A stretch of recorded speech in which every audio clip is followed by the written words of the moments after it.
All right, Broncos country. We are back with it. Horsepower Hour. We got a great show slated for you guys tonight. Let me go ahead and introduce all my friends and then we'll get started. But we got Kodiak from Kodiak Broncos Podcast, Mark of Marky Sports, Denver.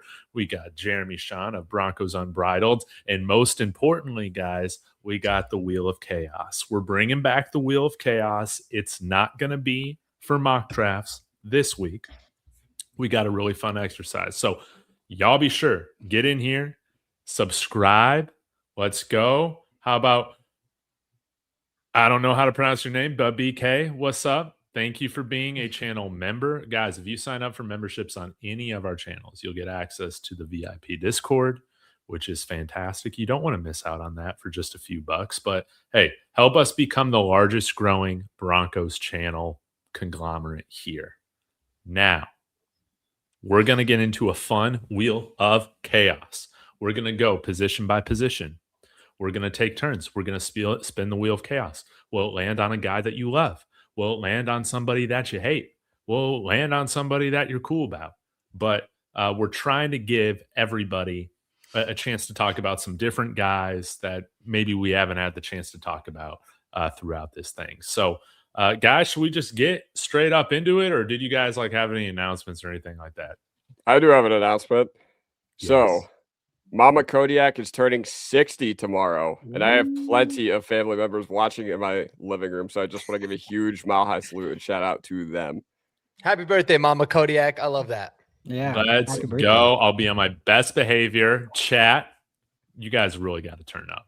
Come on now. So, we'll see what Darian has to say, but without further ado, let's just go ahead and bring in the Wheel of Chaos. So if you're having trouble reading this like I am, we got 4 different categories: love them, like them, do not want or hate.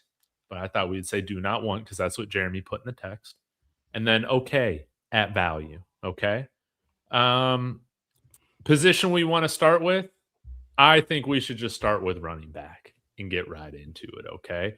And we didn't even decide in order of who should spin first. I vote Kodiak. All right, cool.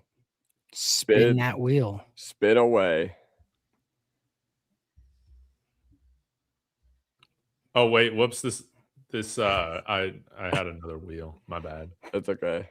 Yeah. Okay. Mama Kodiak's on pins and needles over here. So we're at running back. All right, cool. And you like him. Give us a running back you like. So I feel like this is going to be differentiated because for me, this guy is a like him. For a lot of guys, it's going to be a love him. Okay. I'm talking about Jonah Coleman out of Washington. All right.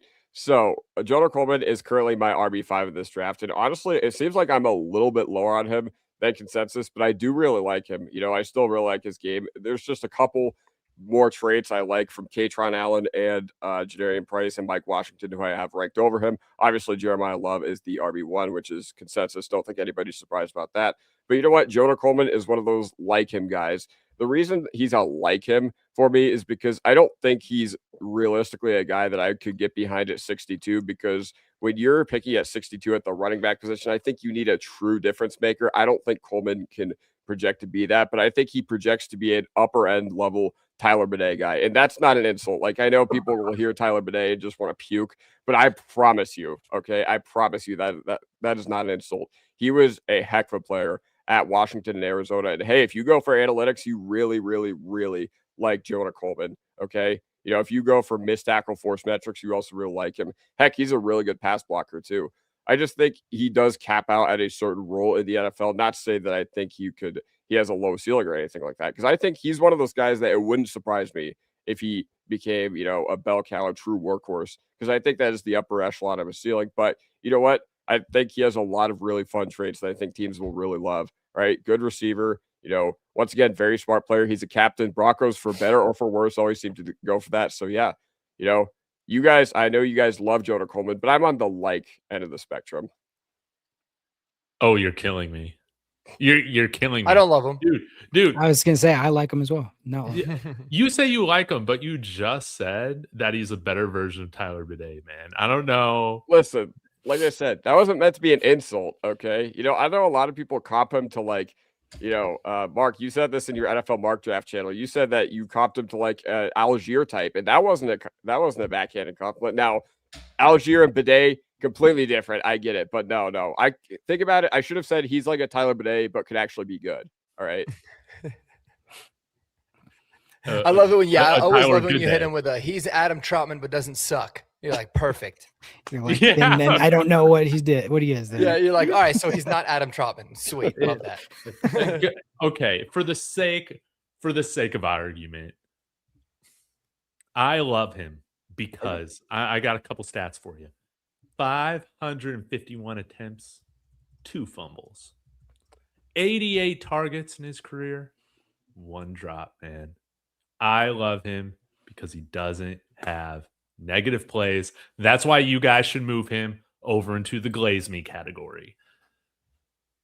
So that's all I had to I'm say. surprised, actually, David, that you love him so much because he doesn't have a RAS score because he elected to just not participate in anything. But I'm pretty sure his RAS score would have been like under 5.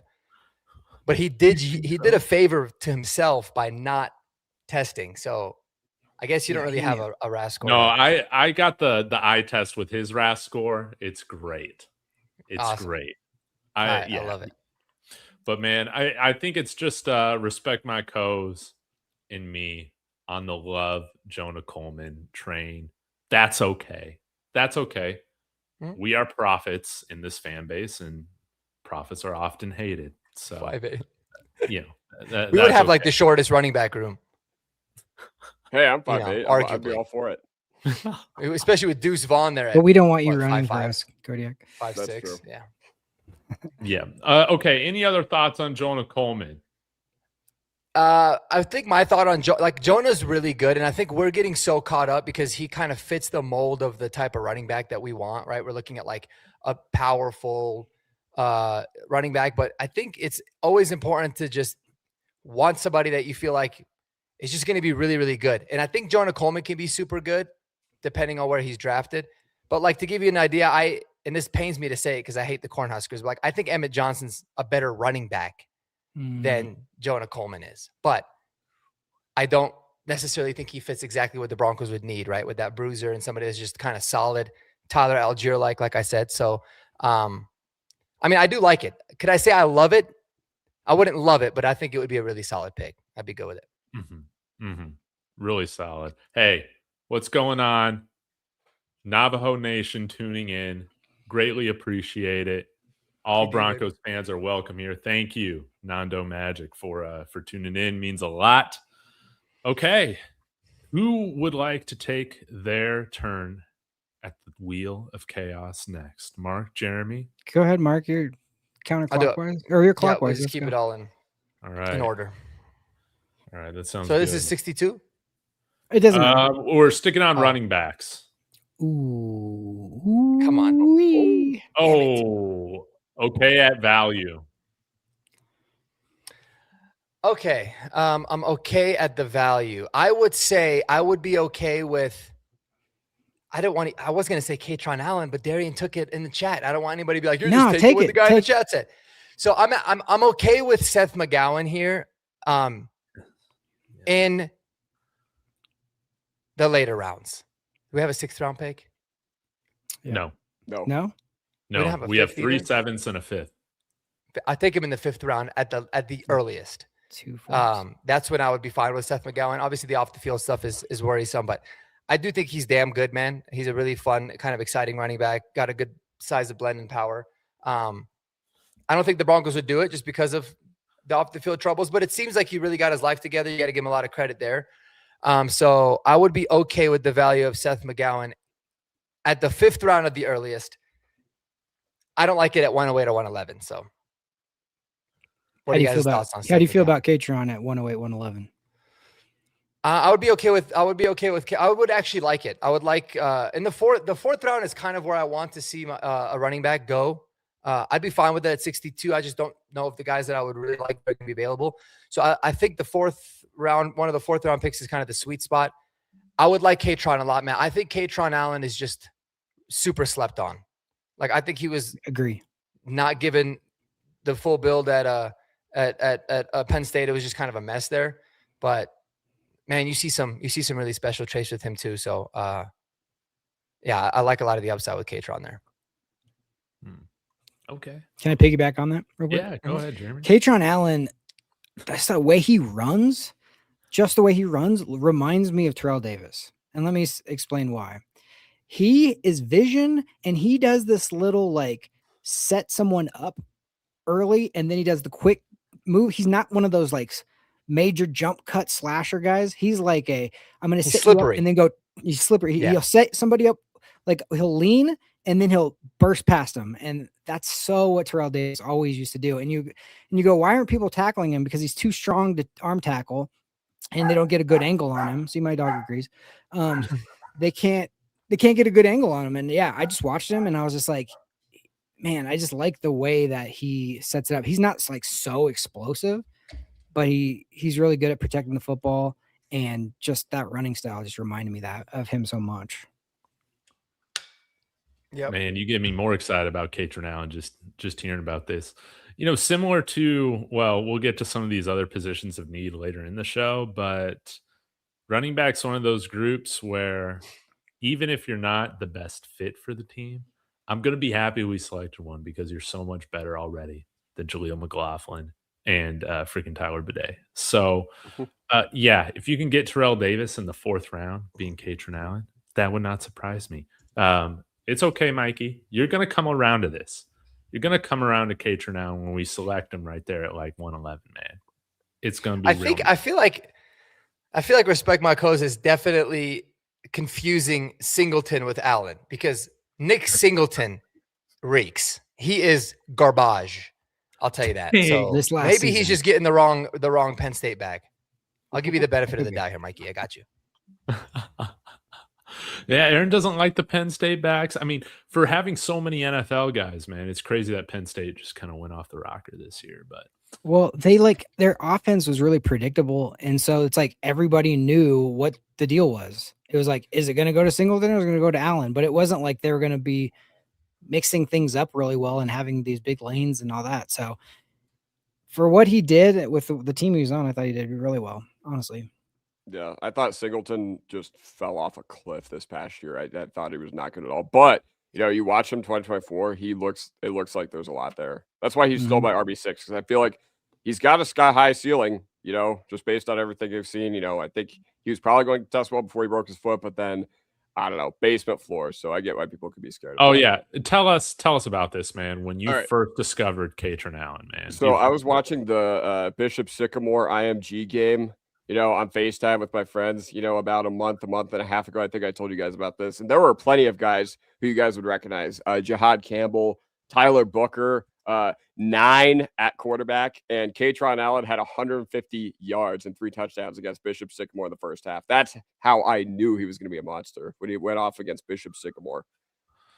Look at him now. We got the chance to get him. Yeah, shout out UCLA for beating the great Penn State. But Aaron brings up a good point. I get scared when backs fall off a cliff. Reminds me of Ollie Gordon. I have no idea how Ollie Gordon did this past year in Miami. Did he do half decent? He was like a goal line guy. He had a few touchdowns. Yeah. I know that because I bet on him once anytime touchdown scored. I happened to guess the right game, so it worked out. Oh, let's go. Let's go. No. All right, let's get back to the wheel. We got a couple options left. The extremes. Yes, let's see what we got here, Jeremy. We got 2 left because we got Lycum gone. So glaze him, do not want. Let's go. Spin.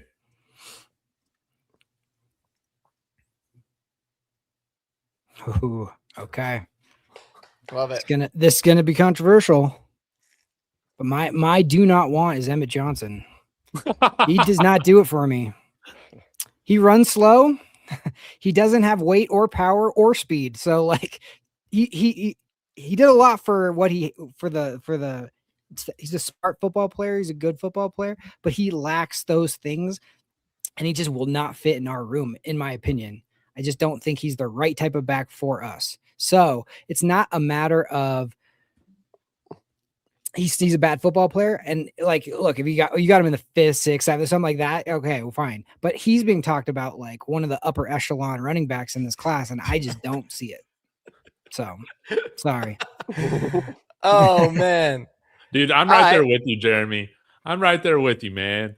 I don't see the greatness in Emmett Johnson. I just see a good. You guys are helmet scouting. College running back, man. I don't. Yeah, am I helmet scouting a little bit? Maybe I am, but I don't know how you can look at this guy and say that he is anything better than what we got on the roster, man. I see more Jaleel McLaughlin in him than I see RJ Harvey. Is that bad? Is that bad? It's interesting.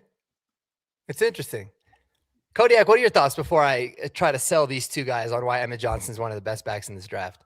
I mean, I'm going to be more on the side of them, but I'm not like quite to them where I'm just like, yeah, he's undraftable. Like, is he a? I'm not saying that. I'm not saying. Well, yeah. I know you're not going there necessarily. I probably should have said that, but yeah, no. He's like my RB7 right now. Like, he's one of those guys that his success in the NFL wouldn't surprise me. But man, the Kyron Williams, the Bucky Irving types, like it could work.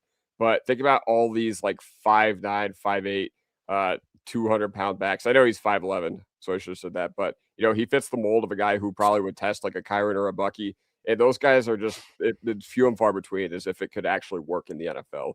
Okay, now he does have a lot of really nice traits, but I think I would just bet on the guys I have above him for like actually being able to carry the load and be a consistent player in an offense and be impactful. Yeah. I'll say this. I agree with Jeremy in one thing in a sense of like, I don't know how he necessarily fits into this room from a body stature standpoint because he's not really a big back, being 5'11", 200. But when it comes to playing running back, like a lot of the times, I think one of the most unimportant things is like pure athleticism. And Emmett Johnson obviously has enough of it. You talked about like, I think Kyron Williams is the perfect comp. But this dude's vision is next level. And his ability to... You talk about being slippery and jump cut and make dudes miss is special. And what I really loved about Emmett Johnson the most is like, you see running backs running like it's a really crowded around them, right? They got like, it's like small little holes after they get to that second level and they got like a little amount of room to work with. Mm-hmm. He maneuvers that super, super well. Like I liked them a lot when I first watched them, liked them even more the second time. And then you start to look at like some of the analytics that I think make the most sense. Like missed tackles forced is something that I think is a really nice trait to have. He's 9th in the nation, 68 missed tackles forced. And then to add to it, he's gotten better every year. He caught 46 balls this past season, caught 39 last year. He's super well-rounded, man. I don't know how he is in pass pro, but it would shock me 0% if he was the second best running back in this draft class after Jeremiah Love in terms of like productivity. Because I think he just his game translates perfectly to the NFL. But again, he's not going to be flashy. He's not going to be like, people that the guy that like a bunch of people on fantasy football are like, hoping to draft. But I just think he's damn good, man. Like he's an impressive running back. But I can understand it how, given the room that we have, it might not work that good. But listen, if JK gets injured and Emmett Johnson's got to come in and play, like I think it would be like a really smooth transition for him. Rather than with other guys, I think you have a lot of question marks. So I'm a big Emmett Johnson guy, and I wish he didn't play at Nebraska because it kind of makes me sick saying that. But I guess we'll see, man. We'll see. When JK it seems like everyone else in the chat's on the same level. They all hate Emmett Johnson. Jeremy saying Jam Miller over Emmett Johnson. So there you go. I stand on that. I love that. But, we drafted Jam Miller. I know. I was listening to you guys today from last week, doing yard work, and I was like, I like Jam Miller. I think he runs hard.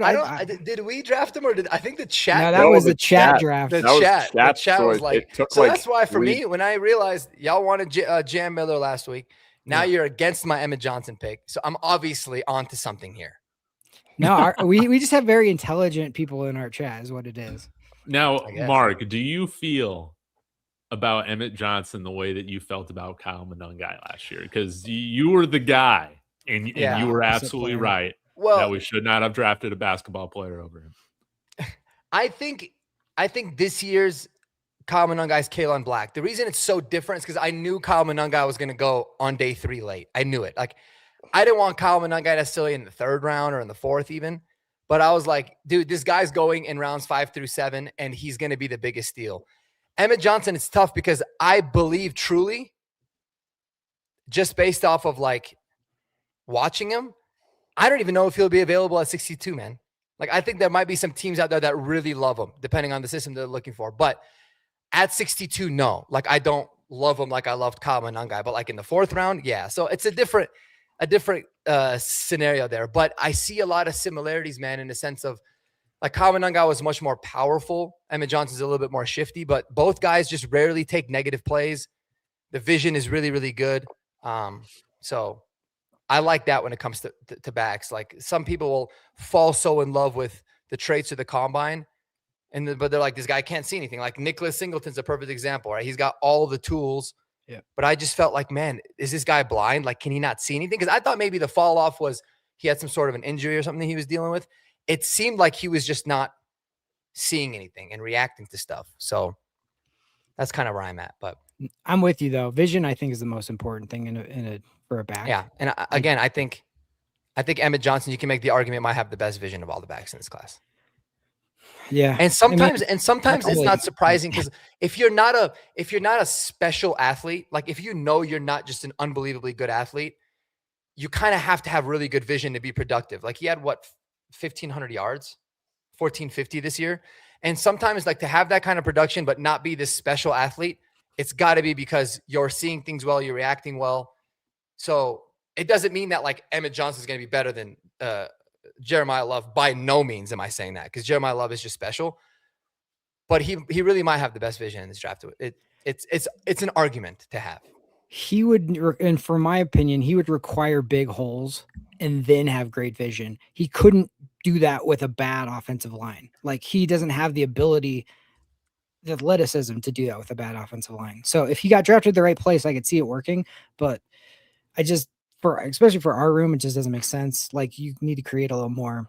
And he's, like you said, he is good when he gets open space, but he's not going to turn a bad block into like 60 yards. That's not him, in my opinion. Yeah, no, he's not a take it to the house, break it, like burner type of guy. But you've seen that style running back work a lot too. Hey, PD Swag, this is funny. Most likely your buddy's probably on the highlight film that Kodiak dropped last year on Caleb Lohner when he dropped the film review on him. Dunked on. So he might be in that. We should go back and check. Be like, hey, man. Yeah. That would be hilarious if he was. Man, that's cool. Yeah, played against the great bong hit pick of Sean Payton's tenure here. We'll see if that's one-upped. But, guys, it's my turn to glaze a running back. We already talked about Jonah Coleman, so I'll spare Darian the misery of talking about him again. But, guys, I'm going to cheat. I have to talk about both of these guys. I talked a little bit about them today in the Discord. Number one, dude, we're going to talk about this guy. Right now on PFF's board, he's ranked 239, so at the end of the 7th round. Virginia Tech running back Terrian Stewart. All right. This guy, they had him listed at 5'9". Dude, this guy just measured in at 5'5" and a half, 220 pounds. 5'5"? 5'5". 5'5". You're lying. That's not surprising because he looks small, but not that small. That's actually hilarious. 5'5", yeah. This my guy God. is Darren Sproles at 220 pounds. He's everything that we need. I dropped a short on him earlier today where he looks exactly like CJ Anderson. He does. Finding holes in between the tackles, bouncing off guys, making them miss, like looking more agile than you ever would have thought, dude. Talk about low center of gravity. Oh, man, PD Swag saying he's already going to be shorter than his wife. Most likely. Terrian Stewart. And here's the thing. He absolutely crushed it at Bowling Green throughout most of his career. He was killing it. I mean, at Bowling Green in 2024, 917 yards at 5.5 yards a carry, had 6 touchdowns. But then this is what happened at Virginia Tech. This man this year transferred to Virginia Tech, where he averaged a fantastic 5.7 yards a carry, 82 carries, 469 yards total. This man had 0 touchdowns. This man had 0 touchdowns this year, but that is because they gave it to Kyron Drones. They gave it to all these other losers. Dude, this guy does not have the stats, so that's why he's going to fall. But I promise you, you are getting Darren Sproles and CJ Anderson put into one body. Now, I don't know if he can receive. Okay. He has, last year, he had a total of 19 receiving yards. Okay. On 4 receptions. So it doesn't matter though. You're not passing the ball to CJ Anderson either. You just need him to make great runs. But guys, I'm falling in love with this guy, Terrion Stewart. I'm just gonna call him Big Pickle. That's my nickname for him, Big Pickle. This guy is everything you want in a running back. That is a diamond in the rough. Draft him in the 5th round. I don't care. I will celebrate. But most likely, he's a 7th round pick. Then how is he Sproles, Darian? Because he's 5'5.5". Okay. I'll tell you something. You ate Darren Sproles. I'll tell you something funny, man. Terrion Stewart, for whatever reason, is like one of the first backs I ever looked at. I think it's probably because I saw that he was 5'8", 222, an absolute bowling ball. And then I realized, like, oh man, I was actually watching this guy a lot last year without even knowing it when I was watching Harold Fannin. Dude, you guys think Emmett Johnson is slow or doesn't have any athleticism? Let me tell you something about Terrion Stewart. All right. It's crazy because he had 39 missed tackles forced on 82 attempts. So almost half of his attempts, he was forcing a missed tackle. What? I don't think it's going to happen in the NFL, man. He didn't run the 40. I think he's like a 4.7 or 4.8. He's one of the slowest running backs that I've ever watched. But my God, did I love watching him for some reason, dude. He was so fun. I got to issue a slight correction. He's an absolute bowling ball. I got to issue a slight correction. Not 5'5.5". Okay. I got to get it right. 5'5 and 7/8". 7/8. Big difference. Huge difference. 219 pounds. Yeah. But like Darren Sproles is probably 10x the speed. Yeah, that's the. I mean, to be honest, he makes CJ Anderson look like he was a burner. But dude, in the 7th round, I would love it, man. He would be a lot of fun. He's something about him. I don't know what it is, but something about him is fun, man. Yeah. Give him some goal line carries. I think he can get the tough yards. Dude, he was making people miss, still getting like 60, 70-yard runs. Hey, you find yourself in another AFC championship in the blizzard. That's the kind of guy you want right there.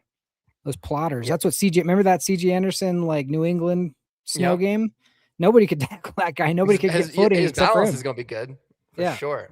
5'5". That's actually insane. 5'5", 7/8", dude. So yeah, he is Darren Sproles with CJ Anderson. And that's just how it is. You got to go look him up for yourself. The other guy that I did want to talk about, I wasn't preparing to talk for 30 minutes about running back, but it is what it is, guys. I need your thoughts on this because we've talked a little bit about Adam Randall, converted wide receiver, kick returner for Clemson. But I think PFF's consensus board has him ranked at like 327 or something ridiculous like that. The guy's 6'2", 235 pounds. And I think he ran a 4.6. Like at that size, that's pretty impressive. I thought he ran a 4.5 flat. Or he ran a 4.5? Let me go look this up. I remember it was pretty ridiculous. Yeah, he ran a 4.5 flat at the combine. Yeah, I remember that. Dude, I was like, wow. Yeah. So he's a guy that's well into the 9s on the RAS score, right? Yeah. Yeah, he's got a 9.49 RAS, ran a 5.4 flat. You're telling me you don't want this guy on the team? This guy's an absolute unit. He's a tank. And I don't understand why PFF has him ranked so low because he was productive at Clemson, okay? Like 4.8 yards, that's respectable. But 3.13 yards after contact and can kick return too? Yeah, I think it's more because he played running back for 1 year. Like last year was the only year he actually played running back. But dude, I agree. Like he's only going to get better there and he can catch the ball. We know that. So I love Adam Randall. Yeah, man. Especially Compared to value. again, Caleb Lohner, this guy's a savvy, veteran at the running back position. So let's take a shot on him, man. Okay. Well, running back has concluded. Do you guys want to stay on offense with tight end, or do you want to move to inside linebacker? Either way, we're gonna hit it. I don't care. We can All have right, chat I like- decide if they want. I'm good with whatever. All right, chat. While I'm loading up these names, you tell me tight end or linebacker next.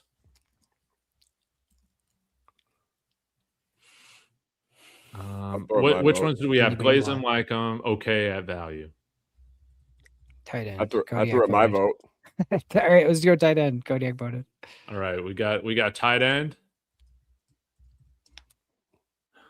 Dude, let's go. Thank you, chat. We're not asking the chat anymore. You guys There we aren't go. quick enough. There we go. There's a delay. All right. I know we went with you first time, Kodiak. We're not going to go with you first this time. That's okay. I say we go with Jeremy. Yes. So we're going to do that. Spin it. We'll see what we find. So the tight end position, we got like him. Like him. All right. Let's see. Dude, I had 3 options in the like him for tight end. This class, I like this class. The 3 guys I had all kind of could have gone either way. John Michael Gillenborg, Dallin Bentley, and Tanner Kozil. I like all 3 of those guys. We'll go Gillenborg just because got to pick one. So I think he visited with the Broncos, right? Or he's gonna. Yeah, They say something today. He did. Sorry. Wait, Oh, no. okay. Wait, I thought it was Fabata, the other Wyoming tight end. Oh, but maybe. I just saw the thing, Wyoming tight end visiting Broncos or something. Oh, so I yeah. assumed- I It's didn't the know Wyoming tight end that's only played 1 year of tight end. Nice. We have a type. That's the I new guess. Caleb Lohner, brother. I guess we have a type. But what were you going to say about Gillenborg, Jeremy? Oh, I was just gonna say they brought in the other Wyoming tight end to ask about Gillenborg. That's the smart move right there. That would be. Playing 4D chess over here. So he's 6'5", 251. And what I like about that guy is he's deceptively fast. Like he has this weird running style, or like after the catch, he like leans way forward when he runs. If you notice, like most tight ends are like these huge, upright, gonna take a hit. They're every time they get hit, you feel like their knee's gonna explode or something because they're just so like tall and lanky. This dude is like hunched over, leaning, but like he's like slipping past everybody. I think he ran like under a 4.5 40 at the combine, like super quick. And I just great hands too. He's just one of those guys that isn't getting talked enough about, I don't think. And I could just see him. I'm not going to call him like a Travis Kelce or something like that, but like he's slippery, can like a guy like that. You don't think when you watch him, he's going to constantly get open, but somehow he does. And then the run after the catch is way more impressive than you think it's going to be. Anybody have any thoughts on him? To be completely honest, I had no Wyoming film like available to me, so I wasn't able to do anything. But I've seen a couple Twitter clips. He looks good. I started a Wyoming franchise when the video game first came out 2 years ago for the college football video game, and he was really good. He was really good for me. The only thing I will say is that he's from Kansas City, if I'm not mistaken. So I don't know how I feel about it, drafting a guy who's probably a lifelong Chiefs fan, but you know what? He probably bleeds blue and orange at heart. So yeah, I don't know. I don't know. I've seen a couple of Twitter clips. He looks good. He looks fast. And you know what? He might be one of those small school gems. It worked with Crum. It could work with Gillenborg. Agreed. Yeah. My dumbass last year did an entire film review on him and like a full breakdown of John Michael Gillenborg because I, for some reason, thought he was coming out in last year's draft. Damn. Realized he didn't. So I was like, cool. I liked him a lot last year, man. I like kind of throwing darts at guys like him because like you said, man, he's an athletic dude for how big he is. I do like the fact that he did go back to college because now he's played a lot of football, which is really good, and he's really solid. I'm curious how he would be as a blocker type of a tight end, but I mean, dude, again, like way better than Lucas Kroll, right? At least you're going to be a little bit interested in what this guy could do, and a lot of the bottom of the roster guys that we have. So I'd be all for it, man. If it's a day 3 pick, Go with me. Yeah, I mean, the dude's what, 6'6", 250, ran a 4.6, so not under a 4.5, but still really good. 10-yard split was good. Explosive was good. So, I mean, I dig it. I mean, David, you're the college guy. You know, did you follow Wyoming? Do you know anything about Wyoming at all? Not much. Did they not throw the ball a lot? Does the quarterback suck?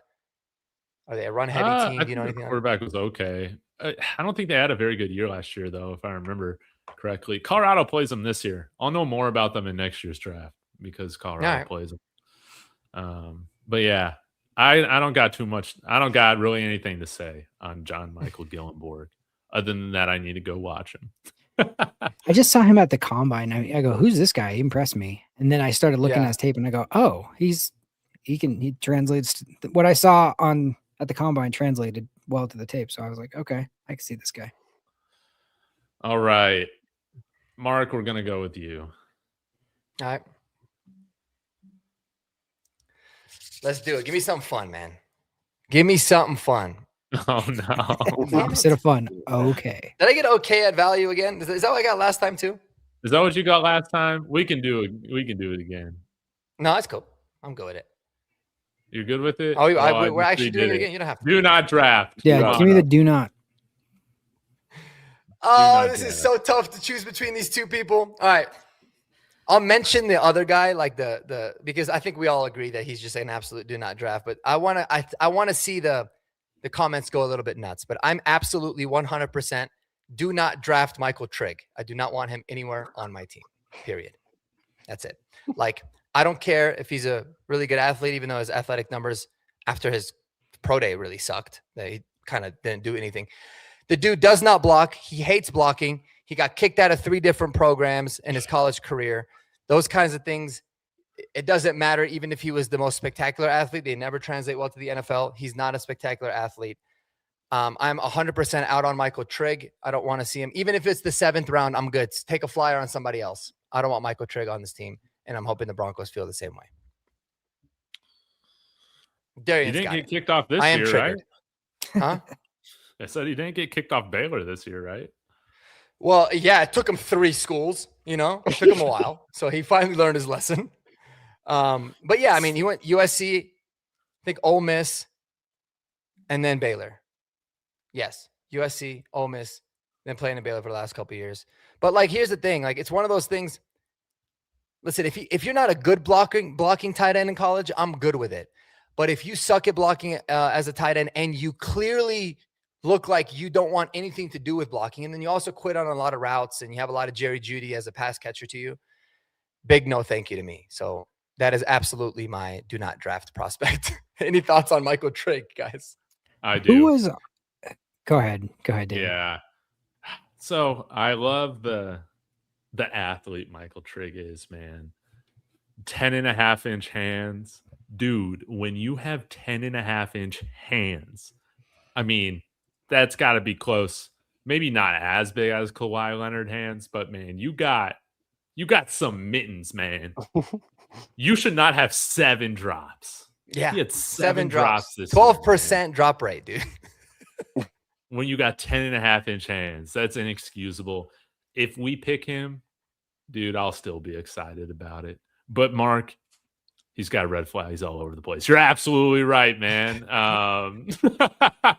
Yeah, this guy's got the biggest bust potential out of all these guys, probably. Yep. You want to hear something hilarious? Trigg, he fluctuates every day in my rankings. Right now, like a week ago, he was probably my tight end 5. Okay. The reason he was so high on my tight end board is because there's a very thin line between oversized wide receiver I don't want, like RJ Maryland, and then there's oversized wide receiver I do want, like Michael Trigg. He had the highest ADOT in the class, so he's a legit vertical threat. He had one of the best missed tackle rates on receptions in the class, which lets you know that he's a legit, like, field stretching tight end. And also, he had the highest ADOT in the class, okay, amongst tight ends. Like, he had like an 11 ADOT, and it's once again one of those things where, okay, I get why a lot of people are out on him, but this team needs dogs, dude. I want dudes that were kicked out of schools. I want dudes with charges. All right. That's why I want McGowan. I want McAllister. I want all these dudes that have all these problems, because I feel like we're just getting a little too nice in Dove Valley. Okay. That's the way I feel about it. Just wait till we draft 2 players from BYU. Yeah. Cool. In Utah, I know. That's how it's going. How it's gonna work. But, good point, Biggie. I think Kodiak, this supports your argument. Randy Moss got kicked out of 3 colleges before he went to Marshall. Well, yes, but Randy Moss is one of one. I don't want to put that like expectation on Trig or whatever, but I get what Biggie Bronco's saying. I'm cool with it. And look at what, like, I heard it somewhere. I forgot what the exact numbers were, but like they didn't really like track it in a sense of like it was like big news back then. But apparently he had like a genuine historic testing numbers at his pro day, Randy Moss. And yeah, I mean, if Randy Moss did it, cool, but not gonna happen with Michael Trick. Michael Trick does not like to play football. That's what I saw from him. He doesn't really enjoy it. If it's not going well, he's like, nah, I'm cool. So I don't like that. Not a big fan of it. But hey, knowing my luck, dude, we're gonna draft Michael Trigg. I'm gonna be in the Discord all pissed, and I'm gonna have to come on Horsepower Hour and try to figure out a way to have some optimism and like sell the pick to myself. I wouldn't put it past the Broncos because they did remember. They brought in, man, what's his face? Clay Spray. They brought in Clay Spray, man. They'll bring in anybody. If they bring him in as a UDFA, that's no problems. Cool. Like UDFA, fine. I don't really care. Like you could draft anyone as a UDFA.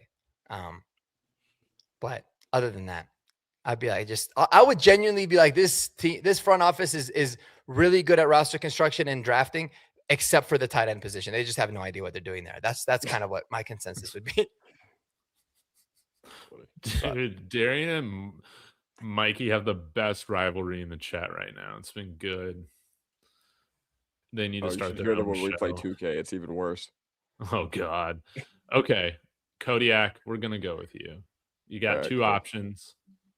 You got okay at value and Glazen. Sweet. Yes. All right. Glaze this tight end.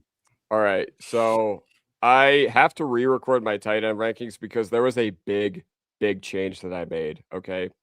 You know what they talked about a couple weeks ago when it was St. Patrick's Day? What is the luck of the Irish? Guys, Eli Raridan is currently my tight end 2 in this class. Oh my God, yes. Eli Raridan's my tight end 2 in this class, man. There are a lot of question marks about Raridan. The fact that he was a 1-year producer. That being said, you are going to watch Eli Raridan, and the sample size is not big as far as like his actual production, which is something I honestly knock guys for, but I don't care. Raridan is a demon, dude. Okay. What was his RAS? Like 983 or something like ridiculous like that? Like 963. Okay.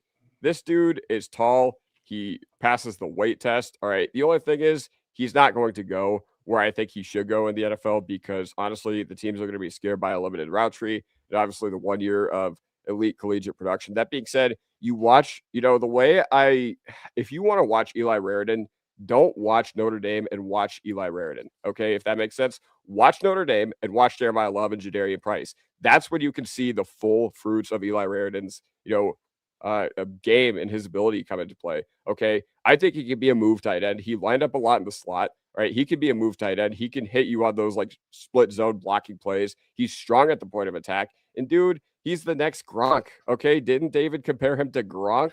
If you're just looking at athleticism, pure athletic traits, man, I love Raridan. I think he is not only a mauler. Like I watched this guy go 1-on-1 with Ruben Bain consistently over and over again. And I'm just like, okay, he's winning. Like he was probably genuinely winning on half the reps. I'm just like, how is that possible for a tight end? But yeah, no, Eli Raridan is amazing. All right. At 62, he is currently my number 1 most wanted. Spicy. I love it, man. I agree with every point you made. I think he's phenomenal. He's not my tight end 2, but easily can make the argument. I think Eli Raridan's a certified stud. Most deep catches, most deep yards of any tight end in the entire NCAA. The dude is he's a freak athlete. He's an absolute freak. And I think he could block his butt off too. So I'm right there with you, man. I love it. Wow.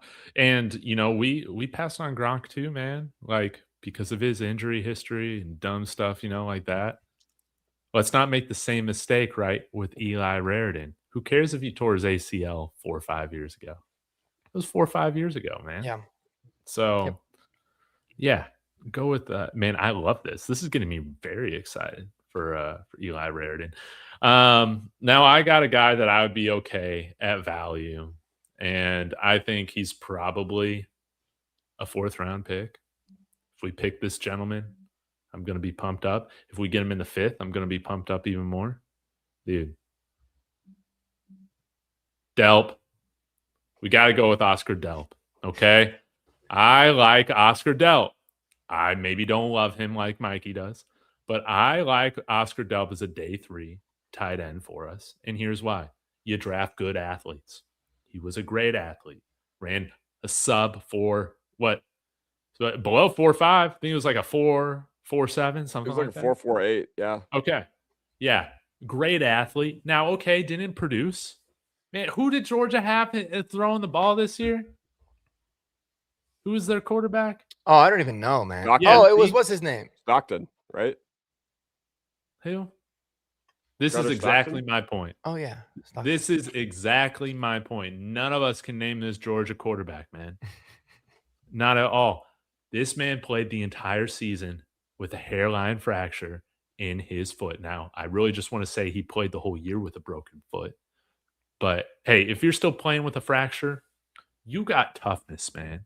And we need some toughness in this tight end room, man. Right now, it's a bunch of bitches. All right. And Oscar Delp ain't no bitch, right? He'll play with a broken bone. He'll make those tough catches. He can block. He's coached from Georgia and like a lacrosse player too. Like the guy's just an athlete. So Oscar Delp, he can come in and be that wide tight end, give you some upside in the receiving game as well. But yes, Delp, he needs to be on our radar, man. I don't think I'm going to talk about him as a 2nd or 3rd round pick right now. Hopefully these other teams don't think that, so we can get him as well. But with where PFF has him, I would be thrilled to get him at like the 6th round or whatever. He's probably better than that, though.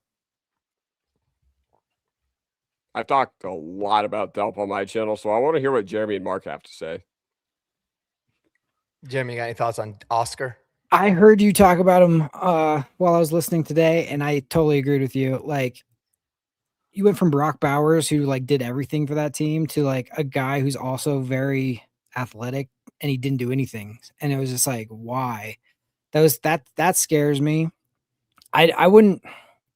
I think if he was on another team, I just don't think he would be thought of the same way. I think it's a little helmet scouting.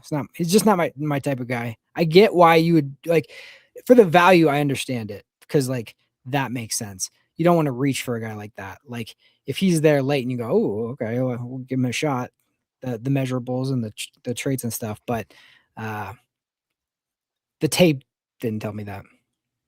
But I get it for okay at value for sure. Yeah, exactly. That's probably the bucket I'd have him in. Like, I've started to come around on Delp, where I think he probably will go, because I want nothing to do with him at 62. Absolutely nothing. But Mark, what do you think? No, man, he's the most confusing prospect in this entire draft, because like there's it's like he has like a cult. Like there's people like Mikey and Darian that love him. And I feel like there's going to be a lot of teams that do too, for reasons that might be very legit. There's other people that just like, doesn't really do it for me. And I don't really know where I stand with Delp, because I feel like, yeah, he didn't really produce much at all. I felt like he was a decent blocker, could be really, really good. Which that's always super important to know the ceiling. Like his projected like draft round for me, like really is the 2nd round to the 6th. Like he's that polarizing. I kind of agree with you, Kodiak. And like, I don't know if I necessarily want the Broncos thing, because there's a lot more running backs that I like at 62. But like, if we took him in the 4th, I'd certainly be intrigued by him. Because he's got some crazy tools, but he also has a lot of red flags. So I just don't know how to feel about Oscar Delp. It's the weirdest thing. This is how you need to feel about him. We get him on day 3. Okay. Right now in today's world, does Virgil Green substantially improve this room? Okay. Now, I know they're not exactly the same player. But I think Virgil Green makes this room way better. yeah, exactly. But I Yeah. think Delp is one of those guys, again, like didn't have insane production or anything like that in college, but can come in and like play a role and be dependable.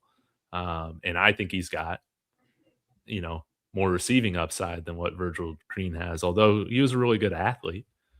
But yeah, we need some guys that just have toughness to them, man. So yeah, we need. I don't know how old Virgil Green is now, but if Mercedes Lewis can come back, dude, Virgil Green can come back for a training camp this year. He's got to be old. Oh yeah, this year's going to be his breakout year, right? Right? Virgil? Yeah, this year's going to be his breakout year, right? Well, it was. He's 37, man. He's 5 years younger Yes. than Mercedes Lewis. That's crazy. 37, yeah.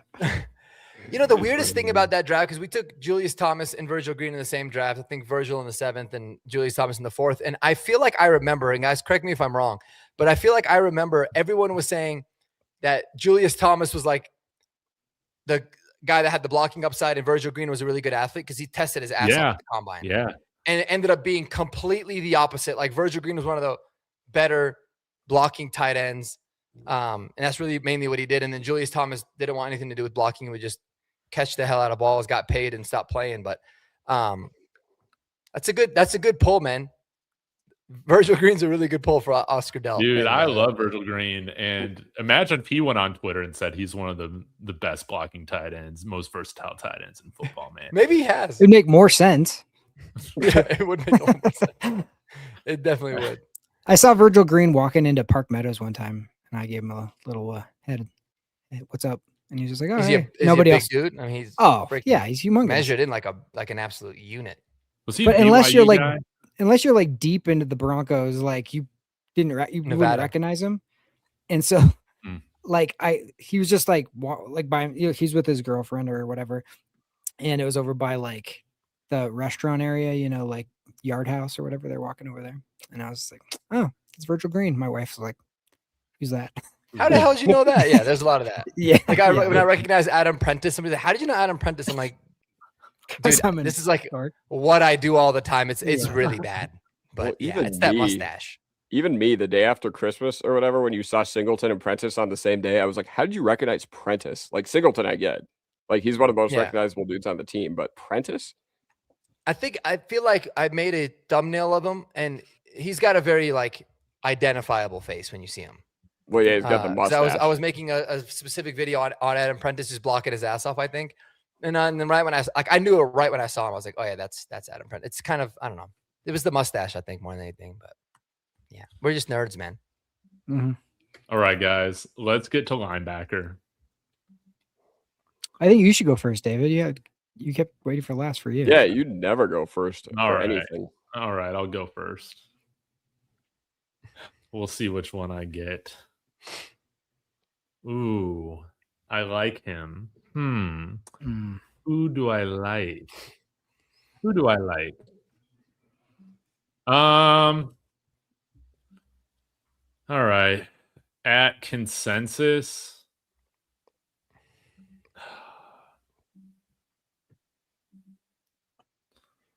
Okay. Number 66 on the PFF board. I like Josiah Trotter, man. I like him. I don't know if I don't think I love him. A lot of the comps that I've like listened and read to have like comped him to like Nick Bolton. And I think Nick Bolton's a really good player in some respects. And he's also like, well, now more so in his career, he's becoming more and more flawed. But back in his prime, I mean, Nick Bolton was a beast. And you're not gonna maintain having a good run defense if you have 230-pound linebackers out there, right?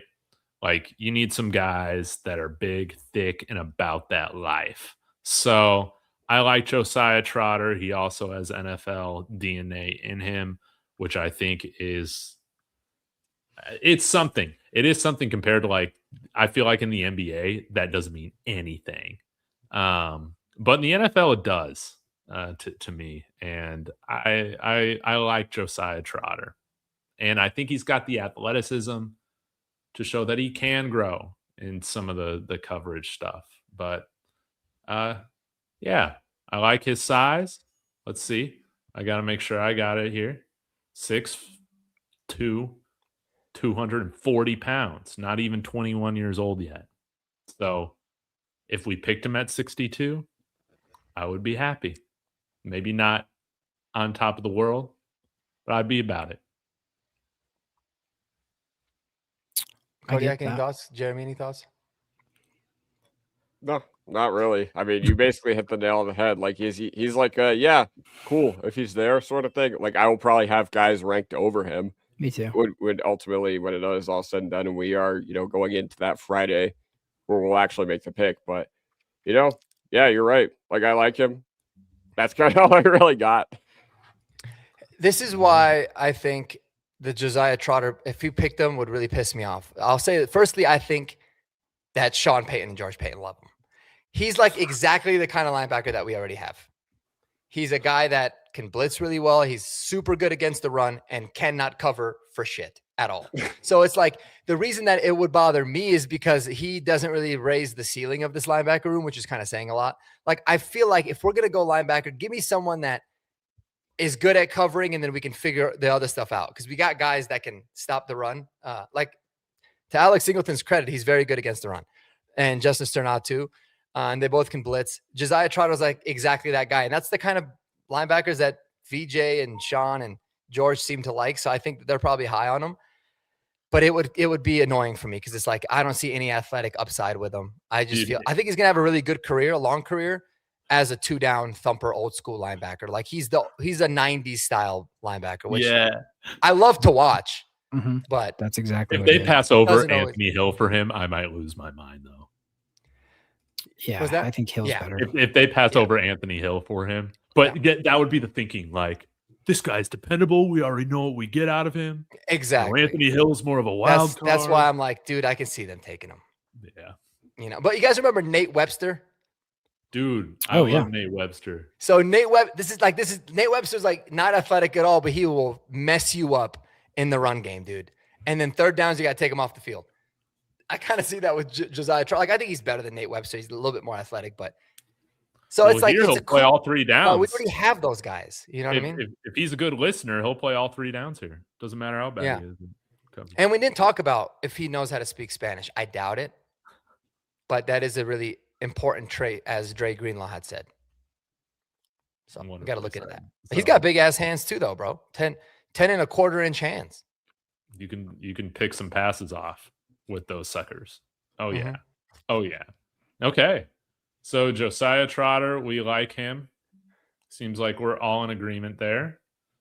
And we're not overwhelmed or underwhelmed. We're just whelmed by him. Yeah. Well, I gotta say, I'm very interested for who gets the do not draft because again, like it's got to be something real bad to not upgrade this room. You know what I'm saying?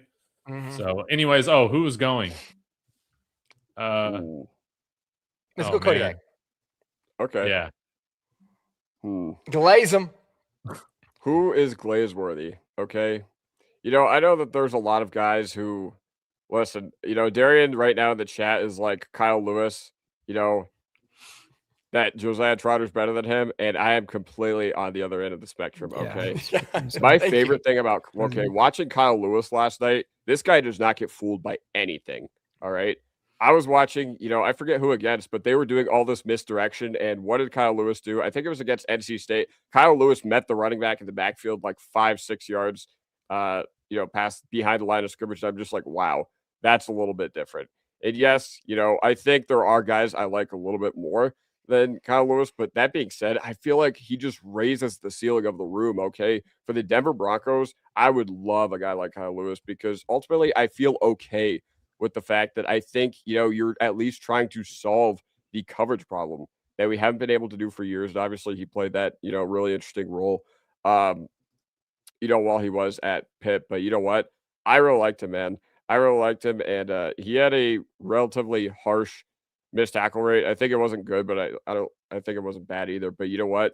Some of the questions you have with him are size and, ultimately experience when it comes to playing at the college or when it comes to playing the linebacker position. But I'm very much interested in him. Like, that's a guy that if we took him at 62, I'm not sure how I'd feel about it other than, okay, at least we were trying to do something to fix our linebacker roles. And I think he's one of the best coverage linebackers in the whole class, man.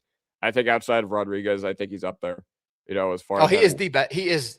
Yeah. I don't think it's close. I think he's the best coverage linebacker in this draft for sure. So, yeah, if there's anything that is worth, Krispy Kreme glazing, I think it's Kyle Lewis. All right. You just got to watch him cover. He can cover, hang with the tight ends, like even the best tight ends, even Jolie. I remember he was hanging with him pretty well. So, yeah, Kyle Lewis, that's one of my guys. Pull up Darian's VJ Ruins tweeners. If he's alive. Okay, so he fixed himself. He fixed himself when he said if he's a linebacker. Here's the thing, man. I agree with you completely, Kodiak. I think Kyle Lewis is a certified boss. And I get a lot of the question marks that some people have. I mean, because of his size, that he's not like a true backer. But if they utilize him like they used Talanoa Hufanga this last year, he's going to be absolute baller. The dude played like, I'll just read you off his snaps alignment. This is why I love him. And this is essentially the same ratio last year and this year. 105 on the D-line, 244 snaps in the slot, 319 snaps in the box as a true linebacker. Played everywhere, man. Super smart. Dude just always be making plays. Like, we don't need a elite run-stopping linebacker. Like, we've got those guys, but this dude could play everywhere, man. I think he's going to be a beast against running backs out of the backfield. I think he's a stud against tight ends. Like, what we need, he's that weapon for us. I absolutely love Kyle Lewis, man. I'm right there with you. You guys are going to think I'm tweaking, but I was watching him last night, and he was compared to a player. Now, this player is nuts, and he's, one of the trendsetters of the NFL right now. But I saw a little bit of Diet Nick Emmanwori to his game. I know that that's a lofty comp, but, you get a guy who can play everywhere, not only just be violent downfield, but also cover guys vertically really well. Now, obviously, once again, Emmanwori, I don't want to put that expectation on a guy like Lewis, but I think stylistically he's a lot like him. Mm-hmm. Totally. 100%. They're a similar size too, man. That's the crazy part. Yeah. Yeah, I think he'll be viewed by NFL teams as a safety more than anything. Yeah, I'll still be down with it. I'm not picky right now when it comes to those linebackers. Okay. Who wants to go next? Mark, Jeremy? Jeremy, go ahead. Gosh, Okay. sure. All right. Do not draft or okay at value. Give me we okay, got buddy. Okay at value. All right. Nice. All right. This is somebody that Chris Sims mentioned, and then I looked into him because I didn't know about him, and then I was like, oh my goodness. Justin Jefferson from Alabama. He's 6'1", 227. And I'm going to give you a comp that's going to excite you, hopefully. He reminds me of a Danny Trevathan. Like, the way he moves, the way he separates the ball from the ball carrier. Like, I just like the way he plays. He's a little smaller than Trevathan. Trevathan, I think, played 237. He's 227, and he's an inch taller. But I don't know why this guy's not getting talked more about. But I think, let me look up PFF. PFF has him like 400 or something like crazy low. And I don't think that is accurate at all. I like him a lot. Let's see. 432. Dude, so he gets downhill quick. Yeah. Like he's athletic. I think he diagnoses plays really well. And if you can get him in that Danny Trevathan area, I think Trevathan was like the 188th pick or something like that, 6th round. You can get somebody like that back there who can like hit, cover, and is very instinctual and smart. Like I'd be totally fine with the value for him. So I don't know why he's a little bit slept on, but yeah, that's my guy at good at value or okay at value for sure. Dude, I'd be pumped with that. Honestly, either of the Alabama linebackers, I'd be really happy with if we can get one of those guys on day 3. Deontay Lewis, I like too. Or Lawson, my bad. Yeah. Also, I was just gonna Go say, ahead. just watching them both though, I don't know. To me, I just felt like he was more instinctual and just, I don't know why that he's not getting more talked about more. I bet you the teams probably know. I did guarantee you he's not going undrafted, as where PFF would have him right now. But it'll be interesting to see where exactly he goes. Maybe that has to do with it. Maybe. I can't remember. Oh well. Also, as much as I love dogging on Drew Sanders, we can't blame VJ for Drew Sanders anymore. No. It's something that I'm switching up on. The guys, we just never know what he could become. Yep. He's always been on the sideline. I mean, look at Greg Dulcich. He's kind of having a little bit of a rebound. So maybe. Yeah, maybe we should bring him back. I think Too late. Sanders is a perfect example of like they drafted because of his athleticism, but like they could never settle on what he actually was, what position he actually played, and that's a bad sign. Well, that was like rookie year, yeah. That was the last time. And then he was just on a kept getting field. hurt, man. Like Even that, like unbelievable injuries. even that, I think there's sometimes I feel like this V word needs to be banned from draft talk. Versatility, okay? Because in a lot of cases, once you go pro, it's instability, not versatility. Yeah. Yep. Yeah, you're like more drafted towards a scheme, and it's like, oh, this guy can play multiple things, and you're just like, yeah, but we don't need that. We need him to be really good at this one thing in our scheme, and that's it. So, Yeah. it really doesn't matter as much. Do you guys have All any right. thoughts on? No, I agree with you, man. A lot of people seem to be hyping him. I haven't watched a lot of them, but there's a lot of like when you kind of consistently hear him as being like a sleeper, someone that's rising like on multiple shows of guys that you really like. Mhm. Then I think, I think it's worthy of catching your attention. I think he'll definitely not go undrafted. It'd be No. interesting to see where he goes. It will be. All right, Mark. You got do not draft, right? All right. Out of the Well, I mean, we're linebackers. talking about like tweeners. We're talking about guys that like are positionless, or maybe you feel like they're just going to get ruined because teams don't know if they're a edge guy versus an off-ball linebacker guy. Exactly, what happened with Drew Sanders, regardless of the injuries. I think that guy's Trey Moore from Texas. That was my guy too. If I got This year. this, Yeah, because I feel like dude's a good athlete, man. He does a lot of things well, but like people are saying he's an edge. Other people are saying he's an off-ball linebacker. You kind of have no idea what he's going to do. And like when he plays off-ball linebacker, he's not really all that good. Like he can't cover very well. But then as a pass rusher, like he's not all that special either. And so I don't want a guy like that in my linebacker room on my team. And you talk about like Darian had talked about like VJ had a bad bad like developing of Isaiah Simmons.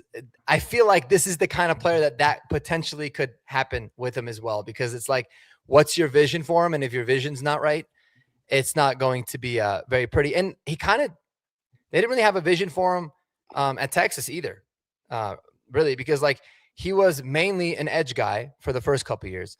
And then they transferred him to being like literally 50% pass rusher, 50% off-ball linebacker, and he really wasn't all that good at either one, and he sucks at coverage. I mean, he allowed 86% completion percentage on him, 1 forced incompletion, 1 touchdown he allowed, and quarterbacks had a rating of 119.5 when they targeted him.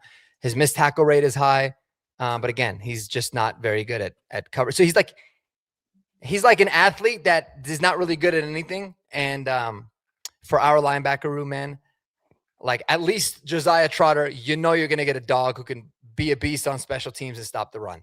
I don't know what the hell Trey Moore can do. So he is my do not draft Thank you. guy for him. Thank you. Well said. We need a cornerback Nose tackle tackle hybrid one of these days. Very versatile. We need a kicker who can also punt and vice versa. Dude, 1,000%. I don't Still know how drives me that's crazy to never this day. been how has that never been a thing? Like you're telling don't me get it. Travis Hunter is playing corner and wide receiver before you have somebody that's kicking and punting. It's mind-blowing to me. It's Wasting like a roster spot. somebody who's really good at the long drives, like in golf, but like also a great putter. It's just 2 different strokes. Yeah, It's but just- like, dude, do you remember like teams back in the day, I don't think they just had a guy that was long snapping. They'd have like a reserve center or a linebacker be the long snapper. Like we had a linebacker that was our long snapper for the longest time. It does seem crazy that got his name, but now it's like only like you have 53 guys on a roster. You got to take one up for the long snapper. That's all they do is long snap. It's like between those three positions, you can't like consolidate. I don't know. It seems I know. It seems like that wouldn't be that difficult, but that's easy for me to say. With all the downtime you got as a kicker and punter, I'll never understand it, man.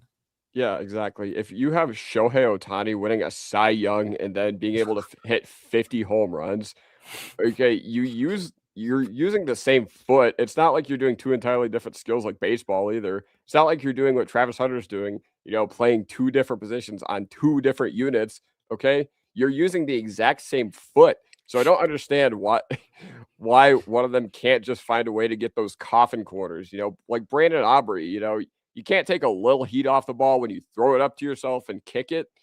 I don't know, man. Yeah. No, I fully agree, man. I think it's crazy. You'd be paid handsomely if you could figure it out. Hell yeah. I think it would suck though if you got injured. Then it would really suck because then they got to replace you with you guys.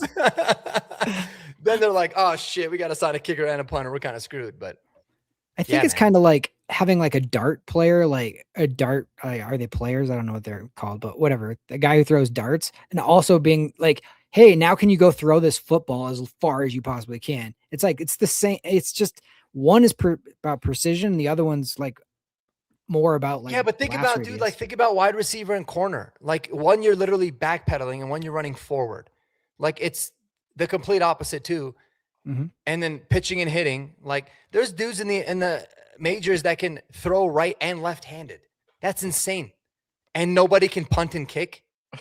I know. It is weird. But I think you know what it is with kicking? I think as soon as you have like a bad day, they're like, this guy sucks. It's like you have to be like so on it all the time. Like if you miss 3 kicks in a training camp, it's like he's cut. You know what I mean? Yeah. like but if you can punt, like, then they're like, all right, maybe we'll just move him to full-time punter or something. I mean, could you imagine if we took Crawshaw to be like a hybrid and he had that performance in the preseason and was like also missing field goals? Yeah, but dude, imagine if Crawshaw ended up being like a great kicker and then a great punter like he is. He'd be the greatest 6th-round pick in NFL history. Yeah. Literally the greatest. Like this dude came in and just knocked it out of the park on everything. He was awesome. Well, back in the day, they used to have the punters, if they had to try some crazy long field goal, they would have the punter do it sometimes, certain teams. Wow. Mm-hmm. And they like never made it. But like, at least that guy's like, just go over there and kick it as hard as you can that way, and see what happens. But like, that's so you're right. Like, it is the same thing, but I don't know. It's probably, there's more. I had a friend who was like a high school kicker, and then he was friends with like one of the NFL kickers, and there was he tried to teach me one afternoon how to do it, and I was like, this is way harder. Like, oh yeah. No, I love talking kickers, dude. It's like one of the most underrated things. I could talk kickers all day. Because I think it's like fascinating how it's like 1% separates elite from average roster guys, like in certain types of kicks. But yeah, it's gonna happen. Kicking is pressure filled, and punting is not as pressure filled. That's the difference. Mm-hmm. Like punting, it's like you got to just get it off and kick it far, but it doesn't have to be like. But kicking is all about like if you could hit 50 in a row. Yeah, it's mental. Yeah, exactly. It's a mental game. Like if someone was like, you have to hit this drive perfectly straight, and then you practice all the time, and then you'll see you have people watching it. Like to do that every time is insane. Yeah. But still, man, dude, Crawshaw would be better than Tom Brady or Terrell Davis. Yeah, you're right. He'd be the second one greatest. of the best 6-round picks. Mark on that. Crawshaw would be the greatest of all time. The most versatile. Yeah, because like Tom Brady, they just, I mean, I don't know. Like they just got lucky with like it wasn't like, oh, New England was so smart for finding this diamond in the rough. Like the board just fell to him. He got passed by 198 times. New England passed on him 6 times before they finally selected him. So it's like that's just getting lucky, right? But you drafted somebody that's a kicker and punter, and you're being kind of intuitive, setting up starting a whole new thing, it'd be cool. But yeah, I mean, he definitely wouldn't be a better 6th-round pick than Tom Brady, but he would definitely be among the best. So if you're a and also, if Tom Brady didn't have Adam Vinatieri, who's in the Hall of Fame now, he doesn't have 7 rings. I can promise you that. That's a great point. No. Yeah, Cody, you saw that they're bringing in long snappers for top 30 visits, right? How are you feeling about that? Man, after Engage 8, when I said that's where we should have gone with our 1st-round pick, man, I don't know. Maybe they should let me be the special team scout. I probably could have done a better job than Rizzy did in the first part of last year, but he turned it around. He did. He did His turn credit, it around. he did. All right, guys. Well, dude, this has been a great show, but I am fading. I'm fading so bad. It kind of made the playoffs, dude, man. What are we like? What in the agree, snow? Darian. In the I snow? agree, Darian. You know what? Maybe if the holder, who is the holder? Crawshaw? Maybe you know the distance that you're freaking holding at. Everybody's a lot better, man. But Rizzy, yeah, not a great performance there in the AFC Championship. I'll give you that. But guys, we got to get out of here. We got 3 more shows until the NFL draft. So we'll be back every Monday. Be sure to subscribe to all of us because we all put out great content. But specifically, Kodiak, Mark, what do you guys have coming up on your channel? Kodiak, what you got? I've worked 11 out of the past 12 days, but I'm finally off tomorrow. So what am I going to do? I'm going to make my tight end rankings. All right. And also, what time is it, guys? It's 9 past Calgary. Let's go. Just wanted to throw that out there. 9-2. Go Abs, baby. Love that. Wow. I've been so busy, man, with work and a bunch of personal stuff, so I haven't been able to make as much. But what I will promise you all here, everyone in the chat and you 3 on this panel, is that I will make a video dedicated specifically for you on Emmett Johnson and why Emmett Johnson is a really good back and potentially has the best vision in this class. So stay tuned for that. But yeah, I got a lot of ranking videos that I need to make, a lot of mock draft videos.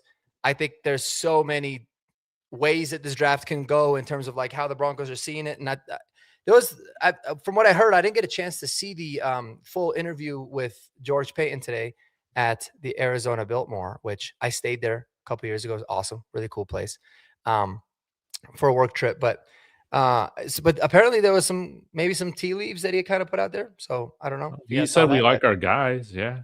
Oh, yeah. We like what we have. Shocker. Obviously, yeah. Shocked about that. But and then Sean Payton's talking tomorrow morning, so that should be fun. So maybe we'll react to those things. But yeah, it's going to be really deep into the draft once I get a little bit more free time. And yeah, we'll get rolling, man. Dude, that sounds GP great. Was capping out his ass. Yeah. Probably. He always does. Oh, man. I rarely yawn on here. Jeremy, were you going to say something? No, I was. Oh, okay.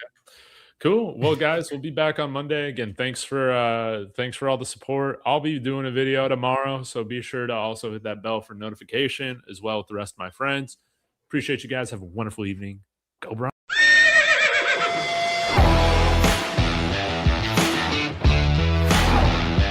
God bless Bo Nix. That's sacrifice. He's grabbed and he's going to be